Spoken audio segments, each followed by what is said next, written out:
CBS News national security correspondent David Martin joins me now from the Pentagon with more. David, the Pentagon says that drone didn't have any sensitive technology on it. What else have you learned? Well, it appears on its face to be just a case of theft in broad daylight. The U.S. Navy ship was recovering these drones after they had been sampling the water for data that's used by sonar operators in hunting for submarines.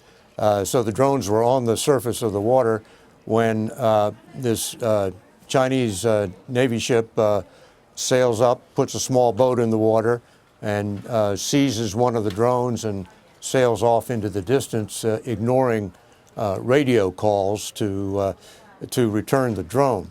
So it's an unmanned vessel, but that does not change the fact that it has the same rights of sovereign immunity as a manned U.S. ship. So although there's no classified information either in the technology, in the drone, or in the data it collected, it is the sovereign property of the United States, and it's clearly marked on it as belonging to the United States Navy. And so this is viewed as simply a case of theft. The U.S. has filed a diplomatic protest demanding the drone back, which incidentally costs about $150,000.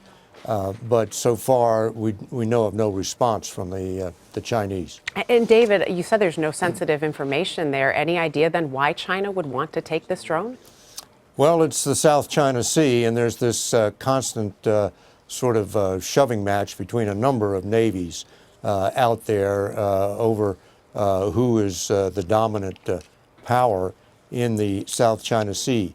There have been incidents in the past where the Chinese have harassed these research vessels because the Chinese don't like the fact that they're out there collecting data that will help the U.S. Navy find Chinese submarines operating in the South China Sea. And in fact, in the past, there have been instances where Chinese vessels have actually rammed these research vessels. But this is a new one, stealing away with one of these underwater drones. And whether it's part of the constant shoving match that goes on in the South China Sea, or whether this is perhaps a sign of Chinese displeasure over the fact that President-elect Trump took that phone call from the president of Taiwan, only the Chinese know at this point. All right, David Martin with the very latest from the Pentagon. David, thank you.